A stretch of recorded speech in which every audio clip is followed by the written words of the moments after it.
नमस्कार, मैं हूं लक्ष्मी नारायण और आप देख रहे हैं एनबीटी ऑनलाइन। इलेक्शन इंटरव्यू की सीरीज में आज हमारे साथ बवीना के विधायक राजीव सिंह पारीक्षा हैं। चुनाव की क्या तैयारियां रहीं, पिछले 5 साल का उनका क्या रिकॉर्ड रहा और किन मुद्दों को लेकर चुनाव के मैदान में दोबारा होंगे, हम उनसे बात करेंगे। विधायक जी, सबसे पहले आपको स्वागत है। धन्यवाद लक्ष्मी नारायण जी, आपको भी नए साल की शुभकामनाएं। आपका चैनल क्षेत्र में बहुत विश्वास प्राप्त करे, तरक्की करे, जनता की एक आवाज़ बने। मैं ऐसी शुभकामनाएं आपके माध्यम से आपके चैनल को देता हूं और क्षेत्र की सभी जनता को मेरी नव वर्ष की हार्दिक शुभकामनाएं। विधायक जी, 5 साल जो भी आप लोगों ने कामकाज किया, तो अब पब्लिक जो है एक तरह से जैसे होता है एग्ज़ाम की परीक्षा लेने वाली है, तो अब कैसा लग रहा है, क्योंकि अब रिपोर्ट कार्ड पब्लिक को तैयार करना है। बिल्कुल सही बात है और हम लोग सौभाग्यशाली हैं कि हमारे नेता आदरणीय नरेंद्र मोदी जी हैं, जिन्होंने लगातार 7 वर्षों में एक काम के क्षेत्र में एक नई पहचान उन्होंने हासिल की है। और उन्हीं के पद चिन्हों पर चलते हुए आदरणीय योगी जी ने भी उत्तर प्रदेश एक जो बर्बाद और बीमारू प्रदेश था, उसको आज केवल 5 वर्षों में, जिसमें 2 वर्ष कोरोना के भी हैं, मात्र 3 वर्षों में उन्होंने देश के जो तरक्कीशुदा राज्य थे उनसे आगे ले जाकर कई क्षेत्रों में नंबर 1, कई क्षेत्रों में नंबर 2 के स्थान पर उत्तर प्रदेश को पहुंचा दिया। ये एक मैं समझता हूँ इतनी गति शायद किसी राज्य की नहीं होगी। जब 2 ऐसे बेमिसाल लीडर हमारे साथ में हैं, मैंने भी अपने विधानसभा क्षेत्र में लगातार काम किया है। मुझे पूरा विश्वास है कि जो समस्याएं पिछले 70 सालों से हल नहीं हुई थी, पानी की समस्या हो, सिंचाई टेल तक पानी ना पहुंचना हो, कई ऐसे मजरे और गांव थे जहां तक अभी विद्युतीकरण नहीं हुआ था, मैं समझता हूँ लगभग सब जगह सरकार की विकास की योजनाएं पहुंची हैं। गरीबों को राशन मिला है, पढ़ने के लिए बच्चों को एक अच्छा वातावरण मिला है, स्कूल स्मार्ट हो गए हैं, क्लासेस स्मार्ट हो गई हैं। और मैं समझता हूं कि शायद कोई ऐसा क्षेत्र नहीं बचा है जहां पे योगी जी का विकास नहीं पहुंचा हो। कानून व्यवस्था तो पूरे उत्तर प्रदेश की अब देश के लोग भी मिसाल देते हैं। विधायक जी, जो बवीना क्षेत्र है वहाँ लंबे समय से पानी का संकट रहा है और इस बार मुख्यमंत्री ने जो शुरुआत की थी वो आपके क्षेत्र से ही की थी, तो पूरी तरह से पानी का संकट और सिंचाई का संकट अब क्या लक्ष्य लेकर चल रहे हैं और आपके कार्यकाल में क्या लगता है कितना काम हुआ है। मुझे खुशी है कि जो 70 सालों से समस्या हल नहीं हुई थी, पेयजल की समस्या, जहाँ 10-10 किलोमीटर तक लोग ट्रैक्टर से, बैलगाड़ी से, मोटरसाइकिल से, साइकिल से पानी लेके जाते थे गर्मियों में, आज हम हर घर तक नल के माध्यम से शुद्ध जल पहुंचाने की स्थिति में आ गए हैं। मुझे लगता है कि मुश्किल से 2-3 महीने, अगर कोरोना नहीं होता तो कोरोना के कारण थोड़ा सा विलम्ब हुआ, नहीं तो हम 2022 के इलेक्शन के पहले ही हर घर को पानी पहुंचा देते। लेकिन कई क्षेत्रों में, कई जनपदों में हम पहुंचाने में सफल भी हुए हैं।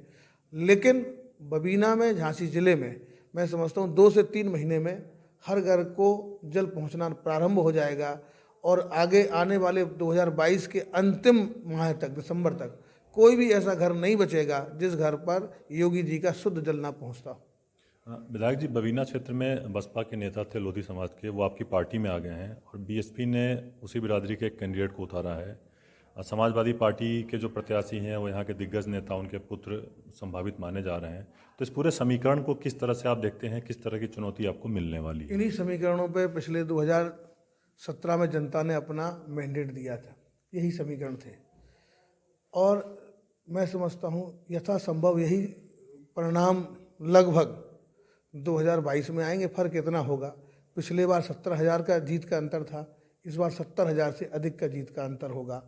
और जो बीएसपी के पूर्व विधायक रहे हैं इस समय भारतीय जनता पार्टी में आ गए हैं, क्योंकि वहाँ पे उनकी बड़ी उपेक्षा हुई, बड़ा उनके साथ में दुर्व्यवहार हुआ, बहुत दुखी होकर वो वहाँ से आए हैं।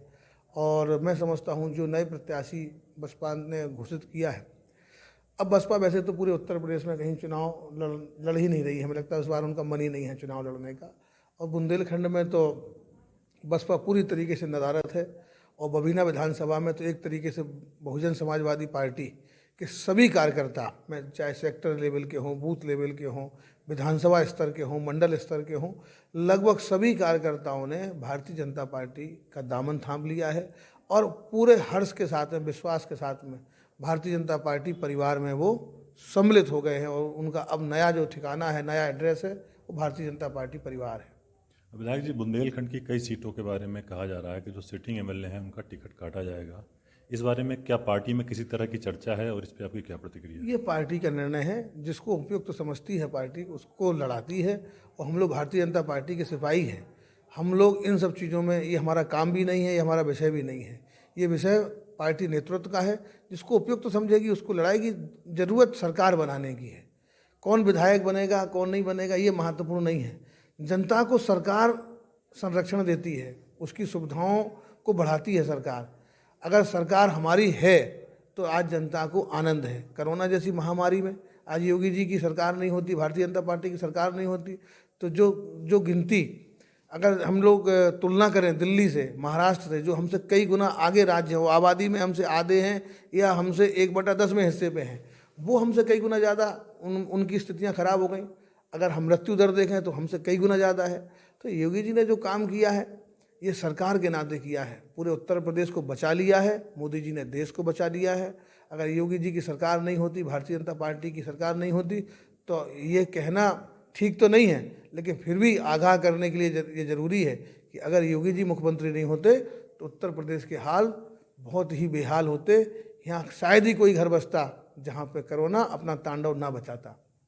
इसलिए विधायक कोई महत्वपूर्ण चीज़ नहीं है। विधायक तो भारतीय जनता पार्टी जिसको टिकट देगी, वो ऐसी स्थिति मोदी जी ने और योगी जी ने बना दी है देश में और प्रदेश में कि भारतीय जनता पार्टी जिसको अपना टिकट दे देगी, जिसको सिंबल दे देगी, वो भारतीय जनता पार्टी से विधायक बन जाएगा। और उसका एक ही काम होगा कि देश की सेवा करना, समाज की सेवा करना, प्रदेश की सेवा करना, क्षेत्र की सेवा करना। जिस तरीके से हम लोगों ने 5 साल काम किया है, सभी विधायकों ने जो वर्तमान विधायक हैं, मुझे लगता है कि पार्टी बहुत से विधायकों पे दोबारा भरोसा करेगी।